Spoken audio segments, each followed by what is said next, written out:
नमस्कार, मैं हूं धर्मेंद्र। आप देख रहे हैं ऑनलाइन न्यूज इंडिया। बीजेपी नेता गिरिराज सिंह जो कि बात बात पर लोगों को पाकिस्तान भेज देते हैं, जिनके बारे में लोग कहते हैं कि पाकिस्तान के एजेंट हैं। अगर पाकिस्तान का वीजा लगवाना हो तो गिरिराज सिंह से संपर्क करेंगे। बीजेपी नेता गिरिराज सिंह आए दिन कोई ना कोई जो है वो विवादित बयान देते हैं। अगर विवादित बयान देने वाले नेताओं की सूची बनाई जाए उसमें सबसे नंबर 1 पर गिरिराज सिंह का नाम है। लेकिन गिरिराज सिंह का एक वीडियो सोशल मीडिया पर वायरल हो रहा है और इस वीडियो में गिरिराज सिंह कह रहे हैं कि हम ऐसी तकनीकी लेकर आएंगे जिसको लेकर के जो है एक गाय एक साल में जो है वो 100 बच्चे देगी।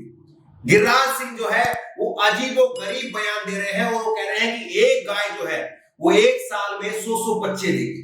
एक गाय की उम्र जो है, वैसे अगर आपको बता दे कि एक गाय की उम्र अनमुनन जो है वो 15 साल के करीब होती है और 2-3 साल के बाद में गाय जो है वो बच्चा देना शुरू करती है, बछड़ा देना शुरू करती है। तो यानी कि 13 साल बचे। और अगर एक गाय जो है वो हर साल बछड़ा भी देती है, 10 महीने का बच्चा देने का गाय का जो है वो टाइम होता है। जैसे कोई महिला कोई बच्चा जन्म देती है तो वो 9 महीने में जन्म देती है, लेकिन गाय 10 महीने में बच्चा को जन्म देती है। तो गिरिराज सिंह की अगर माने तो फिर कितने साल लगे? 100 साल लगने चाहिए। गाय की उम्र 100 साल हो जाएगा तो, या फिर गाय का जो बच्चा देने का जो समय है उसको कम कर दिया जाए। गिरिराज सिंह जो है जनसंख्या वृद्धि को लेकर के किस तरह के बयान देते हैं उसके बाद में आपको वो सुनाएंगे। सबसे पहले आप ये वीडियो। गिरिराज सिंह जब भी सुर्खियों से बाहर होते हैं तो वो ऐसा कोई ना कोई बयान देते हैं जिसको लेकर के वो सुर्खियों में आ जाते हैं। लेकिन गिरिराज सिंह जनसंख्या वृद्धि को लेकर के बार बार मुसलमानों को टारगेट करते रहे, बार बार मुसलमानों को टारगेट करते हुए गिरिराज सिंह जो है वो अनाप शनाप बयान देते रहे हैं। आप एबीपी न्यूज का ये इंटरव्यू देखिए, ये पुराना इंटरव्यू है, लेकिन देखिए किस तरह से जो है वो गिरिराज सिंह जो है वो गाली देते हुए सुमित अवस्थी को जो है वो गाली देते हुए, एबीपी न्यूज के एंकर को गाली देते हुए वो इंटरव्यू छोड़ करके चले गए। क्योंकि उनसे पूछा गया था कि बिहार में 15 साल से आपकी सरकार है, 15 साल से बिहार में आपकी सरकार है, आप बताइए कि सबसे ज्यादा बच्चे जो है, सबसे ज्यादा जनसंख्या जो है वो बिहार में क्यों है? आपकी सरकार ने जनसंख्या कम करने के लिए वहां पर कोई काम क्यों नहीं किया? इस बात को लेकर के गाली देते हुए बाकायदा जो है वो बहन की गाली देते हुए उस इंटरव्यू को छोड़ करके चले गए थे।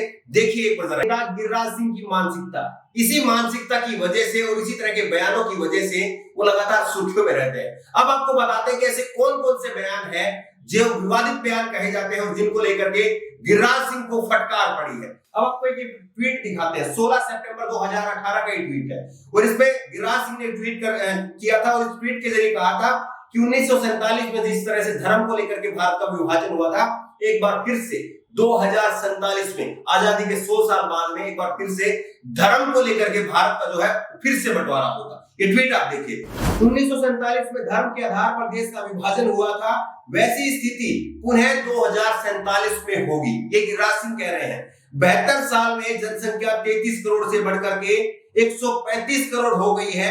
विभाजनकारी ताकतों का जनसंख्या विस्फोट भयावह है। ये कह रहे हैं कि विभाजनकारी जो ताकतें हैं उनका जनसंख्या विस्फोट जो है वो भयावह है और किसको जो है वो निशाने पर रख रहे हैं ये सब समझते हैं।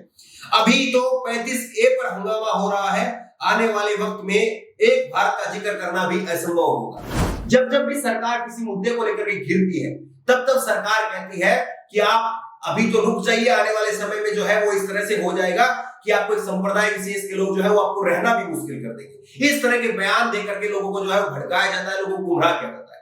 जिस वक्त में 35A को जो है वो सरकार ने वो किया था, उस वक्त में ये बयान आया था। वहीं पर गिरिराज सिंह का एक और आपको बयान दिखाते हैं। गिरिराज सिंह ने देवबंद को लेकर के जो है, देवबंद को लेकर के एक ऐसा बयान दिया था जिसको कहना भी जो है, अपनी जुबान से कहना भी जो है वो ठीक नहीं होता है। लेकिन गिरिराज सिंह ने बयान कहा था, इसलिए सुनना जरूरी है इसको। 11 फरवरी 2020 को जब देश में CAA NRC के नाम पर जो प्रोटेस्ट हो रहे थे, उन्हीं को लेकर के गिरिराज सिंह ने बयान दिया था और गिरिराज सिंह ने कहा था कि देवबंद में आतंकी है, देवबंद आतंकियों का अड्डा है। सुनिए पर किस तरह से जो है वो देवबंद, जहां से न जाने देश के कितने IAS IPS ऑफिसर निकले हैं, उसी देवबंद को आतंकियों का अड्डा। गिरिराज सिंह ऐसे जरूर कोई ना कोई बयान देते हैं जिससे धार्मिक भावनाएं लोगों की आहत हो, जिससे मुसलमानों को गालियां पड़े, ऐसा कोई ना कोई बयान जो है वो गिरिराज सिंह जरूर देते हैं। शाहीन बाग को लेकर के इन्होंने ऐसा ही बयान दिया था। शाहीन बाग को लेकर के कहा था कि यहां पर जो है वो प्रदर्शनकारी नहीं बैठे हैं, बल्कि सुसाइड बॉम्बर का जो है वो अड्डा है। ये शाहीन बाग को लेकर के गिरिराज सिंह का बयान था। केंद्रीय मंत्री गिरिराज सिंह ने ट्वीट करके कहा था कि यह शाहीन बाग अब आंदोलन नहीं रह गया, यहाँ सुसाइडर बॉम्बर का जत्था बन रहा है। देश की राजधानी में देश के खिलाफ साजिश हो रही है। उन्होंने कहा कि शाहीन बाग में एक महिला का बच्चा ठंड से मर जाता है तो वो महिला कहती है कि मेरा बेटा शहीद हुआ है, वो सुसाइड बॉम्बर नहीं तो क्या है। अगर भारत को बचाना है तो ये सुसाइड बॉम्ब खिलाफत आंदोलन से देश को सजग करना होगा। गिरिराज सिंह के तमाम ऐसे बयान हैं और कुछ एक तो उनके ऐसे बयान हैं, इतने जहरीले बयान हैं जिनका जिक्र करना भी जो है वो मुनासिब नहीं होगा। लेकिन सवाल ये है कि जब जब चुनाव आता है, तो क्यों ऐसे नेताओं को जो है वो ढील छोड़ दी जाती है, क्यों ऐसे नेताओं को इस तरह के बयान देने के लिए जो है वो उकसाया जाता है, या वो खुद से जो है वो इस तरह के बयान देकर के लोगों को उकसाने का काम करते हैं। सवाल ये है, क्या बीजेपी जो है वो पूरी तरह से बिहार चुनाव में ध्रुवीकरण की राजनीति करना चाहती है, सांप्रदायिक राजनीति करना चाहती है, और इसी तरह से जो है वो एक समुदाय विशेष को जो है वो भड़का करके और दूसरे समुदाय विशेष को जो है वो अपने वोटों के लिए लामबंद करना चाहती है? सवाल ये है।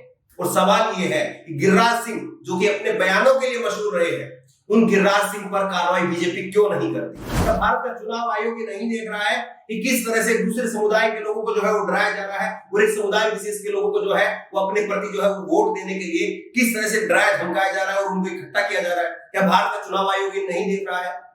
आपकी क्या राय है जिस तरह से गिरिराज सिंह ने ये बयान दिया है, इसको लेकर के आपकी क्या राय है? नीचे कमेंट बॉक्स में अपनी राय जरूर दें। उसी तरह की तमाम खबरों के लिए ऑनलाइन न्यूज़ इंडिया को सब्सक्राइब करें, साथ में जो बेल आइकन बनी हुई, जो घंटी बनी हुई है, उसको जरूर दबाएं ताकि जैसे कोई वीडियो हम अपलोड करें उसकी नोटिफिकेशन आपको तुरंत मिल सके। धन्यवाद। इस खबर को अभी लाइक करें, शेयर करें, अभी चैनल को सब्सक्राइब करें और घंटी जरूर दबाएं।